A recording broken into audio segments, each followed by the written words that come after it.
तव्हां सिंध जी क़ौमी हीरोज़ मां कंहिंखे वधीक पसंदि कंदा आहियो? तव्हां ॻाल्हि कई आहे सिंध जे क़ौमी हीरोज़ जी। जी जी। हाणे जेके क़ौमी हीरोज़ हूंदा आहिनि न, उन मां को हिकिड़ो सिलेक्ट कोन करे सघंदो आहे।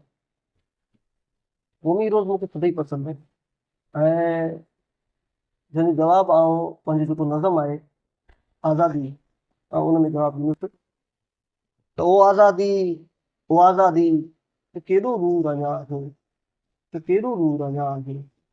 तूं कॾहिं घोट मुज़फ़र थी, मूं कॾहिं घोट मुज़फ़र थी, या इंदिरा जो आरीसर थी, या पोइ रते जे डेरे मां हिकु राणो राजा ॾाहिर थी, या ॼिभ असीरनि जी बणिजी, या धरती जो हिकु शाइर थी, तो तोखां हिकिड़ो सुवाल पुछां कि केॾो दूर अञा आहे।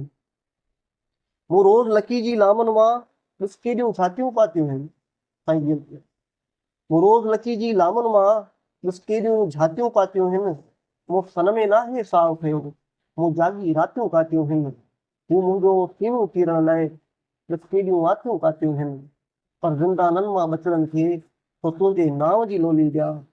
ओ आज़ादी, ओ आज़ादी तूं केॾो दूर अञा आहे। मूं लखपत जे ज़िंदाननि में हिकु तुंहिंजो नग़्मो ॻायो आहे। मूं लखपत जे पलीअ साहब रसूल पलीअ साहब मूं लखपत जे ज़िंदाननि में हिकु तुंहिंजो नग़्मो ॻायो आहे। ए आज़ादी साणे अंदरि मूं तोखे आनंदु चाहियो आहे। मूं रोज़ ॾॾनि जे ॾींहं अंदरि हर दर तो लाइ खड़कायो आहे। मूं सुर्ख अलम खे वेझ ॾेई हिन धरती ते फड़कायो आहे। अॼु जोशाही जे नेणनि में कंहिं ओसीड़े वियो आहियां मां। ओ आज़ादी, ओ आज़ादी तूं केॾो दूर अञा आहे। कल्ह तुंहिंजा हुआ कई ॾस मिलिया, मूं तुंहिंजा ॾाढा घस झलिया।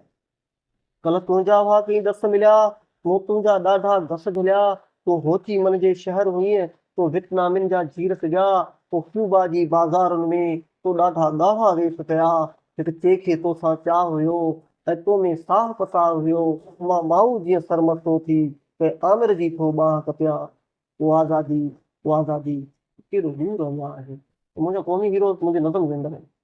अच्छा, तव्हां हिन रसूल बख्श पलवीअ साहिब जी ज़िक्र करे छॾियो साईं जेल शहीद मुज़फ़र भुट्टो, मुज़फ़्फ़र साईं भुट्टो। आरिसर साहब ऐं उन सां गॾोगॾु शहीद बशीर ख़ान कुरैशी। जी जी। पर हिकिड़ी ॻाल्हि इहा त तव्हांखे इंतिहाई घणो जेको तव्हांजी दिलि खे लुभाईंदड़ पाण चवंदा आहियूं, दिलि खे वणंदड़ कंहिंजो नज़रियो लॻो?